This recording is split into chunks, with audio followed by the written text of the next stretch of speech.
Assalamualaikum warahmatullahi wabarakatuh. Berjumpa lagi di channel Ngaji Ringan. Nah teman-teman, kita sekarang berada di materi ke-75, yaitu faktor penghalang dalam mengenal Allah bagian 1. Maradus syahwat. Hal yang dapat menghalangi manusia dari mengenal Allah adalah maradus syahwat atau penyakit jiwa yang tumbuh dari syahwat atau senangan terhadap dunia. Pertama, al-khifsu atau kefasikan. Kefasikan yang dimaksud adalah sikap selalu melanggar perintah Allah dan larangan Allah Ta'ala, serta selalu berbuat kerusakan di bumi. Hal ini disebabkan karena kesenangan terhadap dunia sudah begitu mendominasi, sementara masalah akhirat tidak terpikirkan sama sekali.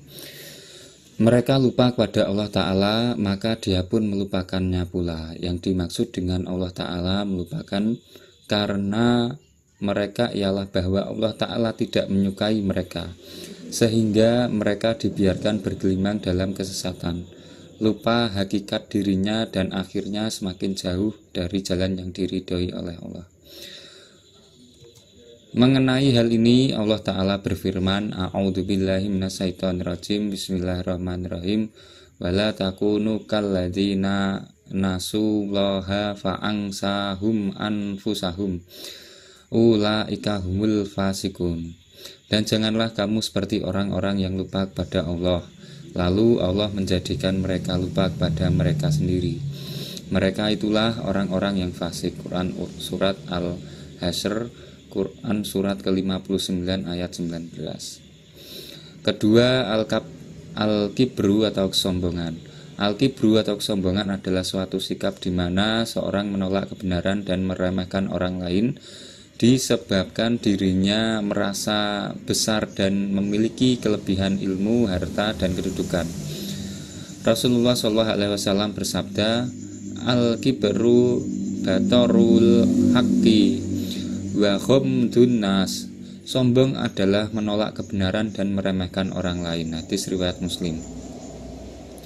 Dan Allah Ta'ala juga berfirman, A'udzubillahi minasyaitonirrajim, Bismillahirrahmanirrahim, Innalladzina yujadiluna fi ayatillahi bighairi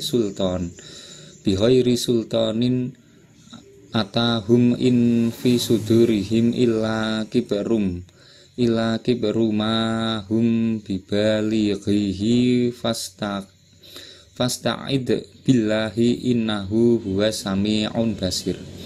Sesungguhnya orang-orang yang memperdebatkan tentang ayat-ayat Allah tanpa alasan yang sampai kepada mereka, tidak ada dalam dada mereka melainkan hanyalah keinginan akan kebesaran, dan yang mereka sekali-kali tiada akan mencapainya. Maka mintalah perlindungan kepada Allah. Sesungguhnya Dia Maha mendengar lagi Maha melihat. Quran surat Al-Mu'min, Quran surat ke-40 ayat 56. Pada ayat ini Allah Ta'ala menyatakan orang-orang yang mengingkari seruan Rasul dan membantah ayat-ayat Allah adalah orang yang dalam hatinya penuh dengan keangkuhan, angkuh dan takabur. Mereka enggan menerima kebenaran karena pengaruh hawa nafsu mereka. Mereka ingin berkuasa dan dijadikan pemimpin dalam masyarakat, serta merasa diri mereka orang yang paling berkuasa. Keinginan mereka inilah yang menyebabkan mereka mengingkari ayat-ayat Allah. Menurut mereka bahwa keinginan mereka tidak akan tercapai jika mereka mengikuti seruan Rasul. Karena dengan mengikuti seruan Rasul berarti mereka meninggalkan agama nenek moyang mereka dan kaum mereka yang dihormati selama ini. Contoh manusia yang terhalang dari kebenaran karena kesombongannya adalah Fir'aun dan para pengikutnya. Allah Ta'ala berfirman, A'udzubillahi minasyaitonirrajim, Bismillahirrahmanirrahim, wajahadu biha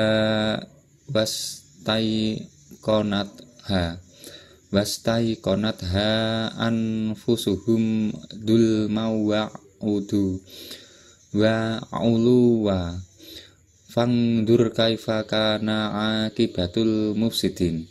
Dan mereka mengingkarinya, yakni mukjizat Nabi Musa, karena kezaliman dan kesombongan mereka, padahal hati mereka meyakini kebenaran Allah. maka perhatikanlah betapa kesudahan orang-orang yang berbuat kebinasaan. Quran Surat An-Naml, Quran Surat 27 ayat 14. Mengenai kesombongan perlu diingatkan pula, sesungguhnya dosa pertama yang diperbuat oleh makhluk ciptaan Allah Ta'ala adalah kesombongan. Itulah yang dilakukan iblis. Ia menolak perintah Allah Ta'ala untuk bersujud kepada Adam alaihissalam disebabkan merasa diri lebih hebat darinya. A'udzubillahi minasyaitonirrajim. Bismillahirrahmanirrahim. Ana khairum minhu khalaqtani min nari wa khalaqtahu min tin. Saya lebih baik daripadanya. Engkau ciptakan aku dari api, sedang dia engkau ciptakan dari tanah. Quran Surat Al-A'raf, Quran Surat ke-7 ayat 12. Yang ketiga yaitu ad-zulmu atau kezaliman. Mengenai sifat zalim ini Allah Ta'ala berfirman, A'udzubillahi minasyaitonirrajim. Bismillahirrahmanirrahim.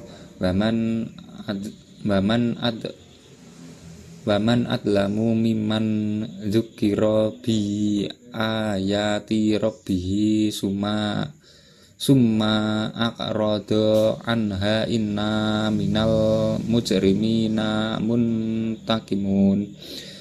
Dan siapakah yang lebih zalim daripada orang yang telah diperingatkan dengan ayat-ayat Tuhannya, kemudian ia berpaling daripadanya.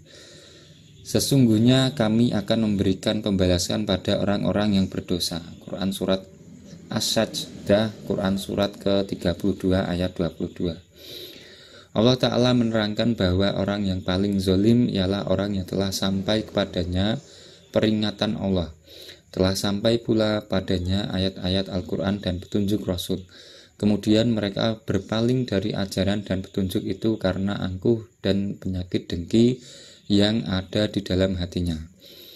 Sikap zalim seperti inilah yang menghalangi mereka dari mengenal Allah Ta'ala.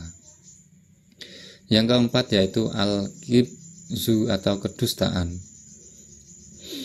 Kedustaan yang dimaksud di sini adalah sikap bohong atau pura-pura dan pengingkaran terhadap ayat-ayat Allah Ta'ala.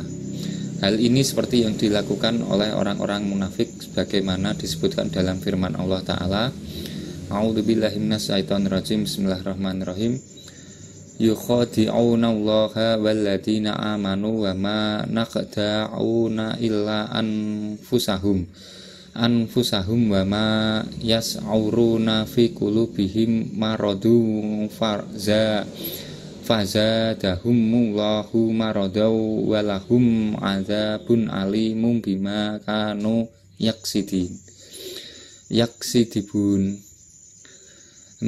Mereka hendak menipu Allah dan orang-orang yang beriman, padahal mereka hanya menipu dirinya sendiri, sedang mereka tidak sadar. Dalam hati mereka ada penyakit, lalu ditambah Allah penyakitnya. Dan bagi mereka siksa yang pedih disebabkan mereka berdusta. Quran Surat Al-Baqarah, Quran Surat kedua ayat 9-10.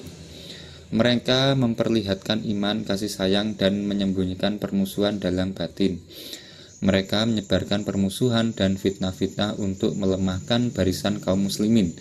Namun, usaha kaum munafik itu selalu gagal sia-sia. Hati mereka bertambah susah, sedih, dan dengki, sehingga pertimbangan-pertimbangan yang benar dan jujur untuk menilai kebenaran semakin lenyap dari mereka. Akal pikiran mereka bertambah lemah untuk menanggapi kebenaran agama dan memahaminya. Orang-orang munafik melakukan kedustaan itu karena tidak suka kekuasaan dan pengaruhnya tersaingi oleh umat Islam.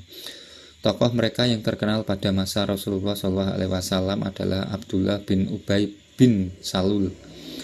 Kelima, katsartul ma'asi atau banyak melakukan perbuatan maksiat. Allah Ta'ala berfirman, A'udzubillahi minasyaitonirrajim. Bismillahirrahmanirrahim.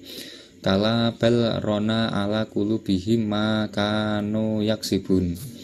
Sekali-kali tidak demikian, sebenarnya apa yang selalu mereka usahakan itu menutupi hati mereka.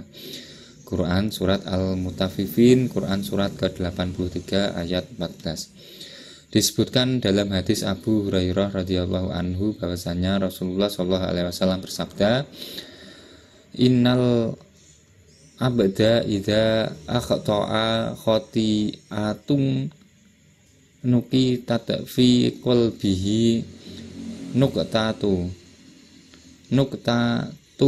sauda fa idza huwa nasa'a wastaqfara wa sukila qalbu wa in ada zida fiha hatta ta'lu qalbah wa huwar ranul ladzi ka zakarullah kalla bal rona ala qulubihim ma kanu yaksibun. Sesungguhnya seorang hamba jika ia melakukan kesalahan maka akan tercemari hatinya dengan satu bercak hitam. Jika ini menghentikan kesalahannya dan beristighfar atau memohon ampun serta tobat, maka hatinya menjadi bersih lagi. Jika ia melakukan kesalahan lagi dan menambahnya, maka hatinya lama-kelamaan akan menjadi hitam pekat. Inilah maksud dari al-ran atau penutup hati yang disebut Allah dalam firman-Nya. Sekali-kali tidak demikian, sebenarnya apa yang selalu mereka usahakan itu menutupi hati mereka. Maka berdasarkan ayat ini jelas orang yang banyak melakukan maksiat pasti akan terhalang dari mengenal Allah Ta'ala. Na'udzubillahi min dzalik. Itulah tadi teman-teman semuanya materi ke-75, yaitu faktor penghalang dalam mengenal Allah bagian 1. Mudah-mudahan semuanya bermanfaat. Mohon maaf bila ada kesalahan kata atau pemilihan bahasa yang kurang tepat. Saya akhiri. Wallahul muwaffiq ila ma thoriq. Wassalamualaikum warahmatullahi wabarakatuh.